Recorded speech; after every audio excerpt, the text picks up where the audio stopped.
With Black Ops 6 Zombies' second DLC map coming very soon, here are 10 things that I hope this map is able to have in order to be a solid experience. The map is already confirmed to be titled The Tomb, and there's quite a lot of images that have already came out for this map, but there's a lot that I really think this map needs in order to be a solid experience, especially following up the other Black Ops 6 Zombies maps. The first thing on my list is simply just depth. Depth is by far the most important thing to Call of Duty Zombies, and unfortunately it's been missing for quite a while. Even in Black Ops 6, although I think the depth here is much better than a game like Black Ops Cold War, it still is missing that depth. So what I mean by depth, when I keep saying that, because I will probably use that word 1,000 more times on this channel, it's basically just the amount of meaningful and unique things on a particular map. Because obviously a map can have a lot of content, but a lot of that content could be very simple. And if it's very simple, it's probably going to lack depth. But when a map has a lot of depth, it has a lot of different things that take a while to learn, take a while to master, and have actually a lot of different mechanics to it that set it apart from other experiences. They can do this in a lot of ways. Obviously, if there's a lot of good puzzles with a lot of complexity to it on the map, whether it's in the main Easter egg or in the side Easter eggs, that's already a solid start.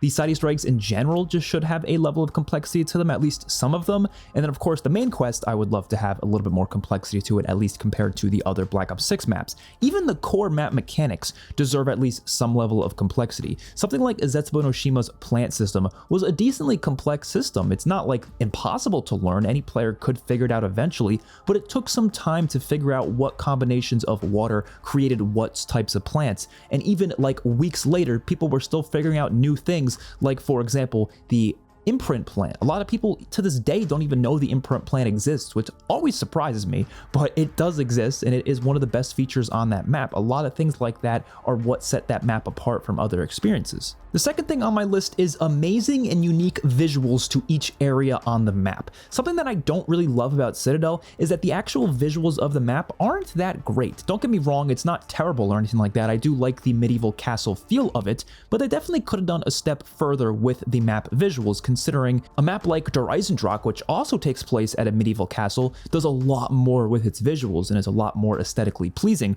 whereas Citadel is mostly just gray, brown, and mostly uninteresting, at least in my opinion. I think where that map excels is with stuff like the swords and the incantations. That's where the whole magical side of zombies came into play, but the map itself, just like visually on its own, doesn't really have much of that at all, so it just kind of ended up being a little bit of a boring experience in terms of visuals. And I think Liberty Falls is definitely the same way, not that visually interesting. I think Terminus is by far the most visually interesting of all the Black Ops 6 maps so far, but even then it's not nearly as far as some Black Ops 4 maps. And we actually just got a brand new teaser image of the tomb, and it actually looks quite incredible. It looks like it's almost in the Dark Ether, or at least something very similar to it.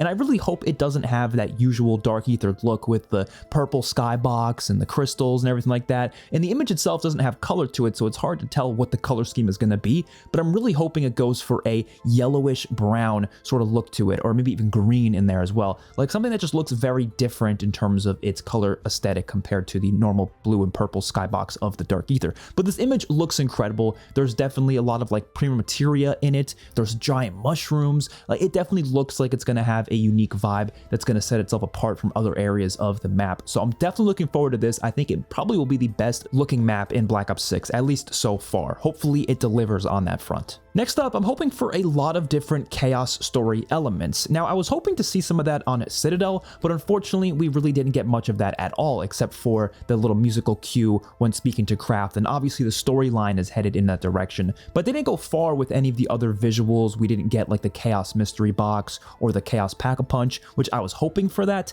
and I really hope that this map can do that. I don't think it will, to be honest. I think they're going to kind of play it safe and just keep the whole, normal Pack-a-Punch look that we've had for the past couple maps, and same with the mystery box. But I would absolutely love it if they were to go a step further and actually give us full-on chaos themed stuff, because I feel like the storyline deserves it. They've already kind of teased a lot of different chaos elements, and I feel like if they don't go further with it, it's going to end up being disappointing for a lot of fans. The map also needs some unique boss enemies. I'm kind of tired of getting a bunch of returning enemies for these maps. When Citadel released and it was just the Doppelgast as the only new enemy, but we were also getting the Amalgam as well as Vermin and Parasites on the map as well, well, I was quite disappointed. Now, the Doppelgast is an interesting boss zombie to fight against, but it doesn't really set itself apart from the other boss enemies that much. It feels very similar to something like the Amalgam, especially in how it looks. It looks extremely similar, and I'm really hoping that the Tomb can start to get some unique enemies that are really different than anything we've ever seen before. And if they're gonna remaster things from the past, if they're gonna bring stuff back,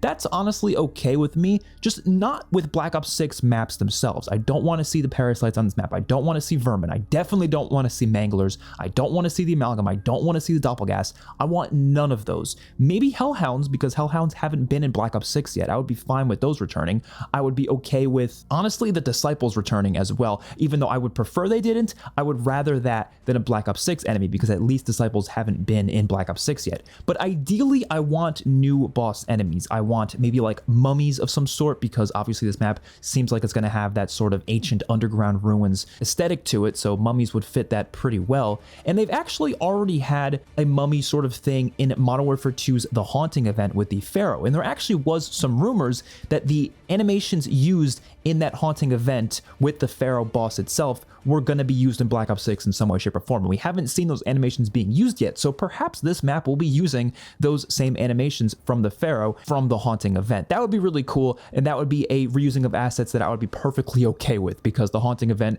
isn't even available to play anymore. When it comes to the Wonder Weapon, I hope it's something that's very unique, and I know they've already said it's going to be a reimagined Wonder Weapon, but that doesn't mean they can't make it unique in some way, shape, or form. I think a lot of people are speculating it's going to be the Origins staves. I don't think it's going to be all of them. I think if they're going to give us a staff, it's probably just going to be a singular staff, and it might be a completely new staff. A lot of people have been also speculating it might be the Staff of Ra, which of course was one of the specialist weapons from Black Ops 4 Zombies, and I would honestly be okay with that, because we haven't seen that as a Wonder Weapon before. It was only a specialist weapon before, and it would be basically like a fifth Origin staff basically that you can use on the map. I think that would be really awesome, and I would definitely prefer that more than like the ice staff just returning in its original form. I definitely want it to be somewhat unique and definitely fun and powerful. That is the most important thing there, and hopefully it's also fun to get. Hopefully there's an interesting quest behind it. The PPSH was just confirmed to be returning in Black Ops 6, which means it is going to be available on the Tomb.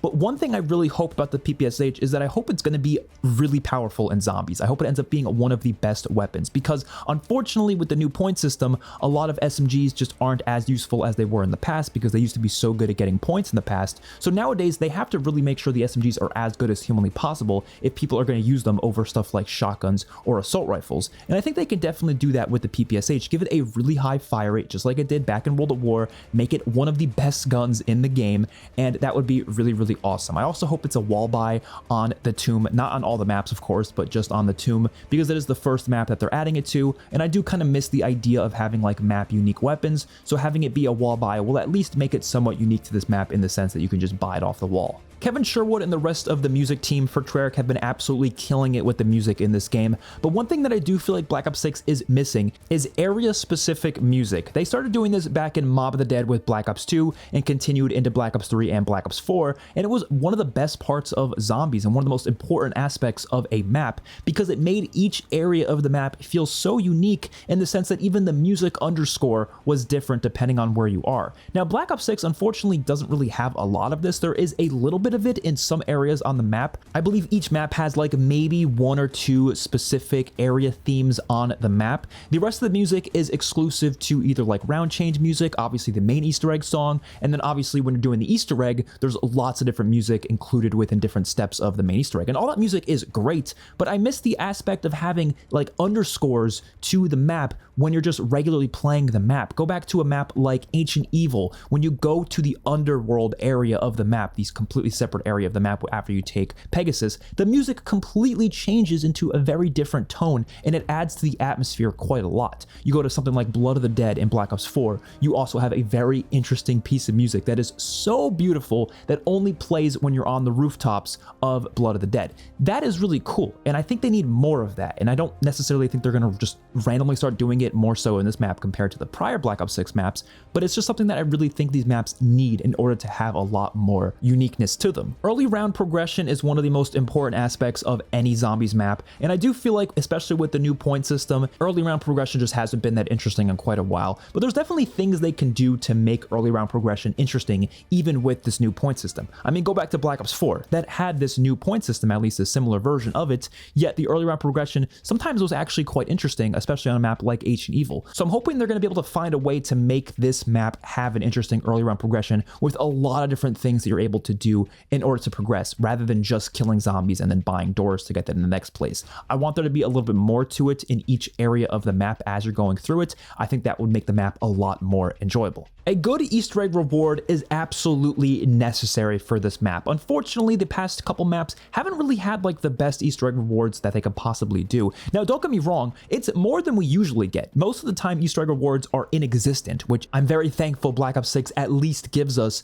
a skin for completing the Easter egg, but it should be something much better than this really simple Weaver skin that we got for Citadel Moore's Easter egg. Give us something absolutely crazy that really fits the theme of the map. Maybe like a mummy skin of some sort. I don't know if there's actually any mummies on this map, but let's say there is. Having a mummy skin would be amazing. Give us something really unique and interesting, and I hope they take it a step further and give you better rewards depending on how fast you can beat the Easter egg, or maybe how many times you complete it. We definitely deserve better rewards for doing Easter eggs, and I feel like they haven't really ever hit the mark on that, except for maybe in Infinite Warfare. That's probably the best game with Easter egg rewards we've ever seen before. And the last thing that I do believe the Tomb needs to be a successful map doesn't actually have to do with the map itself. So as I'm sure a lot of you are already aware, Treyarch have made a comparison to Liberty Falls with the Tomb. They've said it's similar to it in a couple different ways, and they basically said it's due to its tight spaces, its reimagined wonder weapon, its focus on replayability, and honestly, I didn't fully understand this comparison, and I still don't, because the whole tight spaces thing doesn't really apply to Liberty Falls that much. The map is actually quite open, and so a lot of people were speculating that they're talking about the map size in general, which I don't really think that's what tight spaces means, so I'm not really sure if that's it, but let's say it is. Let's say it's all about the map size itself. Then yeah, we might be getting a much smaller map than usual. And so maybe that'll mean the Easter egg will be less enjoyable. It'll be less of a, major experience like Terminus or Citadel. Rather, it'll be something more similar to Liberty Falls, where it's meant to be a simple Easter egg. That is entirely possible. And at the end of the day, I will honestly accept and be okay with that, because it seems like this game is probably going to be getting more than the usual 4 DLC maps. So let's say we get 6 DLC maps. If 2 of them are a lot simpler like Liberty Falls, that's okay, as long as the other 4 are really in-depth and really interesting, which I don't necessarily think Citadel went far enough to actually be that, but at least closer to something like that would obviously be a more acceptable DLC map. But what I'm really hoping they do is they make sure to specify that in the marketing. Rather than just comparing it very vaguely to Liberty Falls, I want them to basically come out and call it a different type of map. That, to me, is what will set expectations properly. If they come out and say, this is a bonus map, this is not meant to be an actual, like, full-on DLC experience, then it will set our expectations to expect something that we would normally get with a bonus map. So let's say we don't have a lot of side Easter eggs, let's say we don't have a lot of depth to the map, let's say there isn't a main boss fight, like with Liberty Falls, there was no main boss fight there as well. So if those happen, but we're told it's a bonus map beforehand, then I think people would normally be okay with that. I mean, personally, I would be. I'm not going to freak out over a bonus map that isn't meant to be one of the main DLC maps and not having a lot of content to it. That is totally fine. But if they don't tell us that, well, then of course I'm going to expect a little bit more. And no, comparing it very vaguely to Liberty Falls to me is not good enough information to actually confirm that it is meant to be a bonus map. Even Liberty Falls to begin with, they never called it a bonus map. Everyone kept saying it was one, but they really never said that in the marketing. They were kept saying we're having 2 DLC maps on launch. That's what we're having, 2 maps. They kept saying it's, maybe more casual, maybe it's,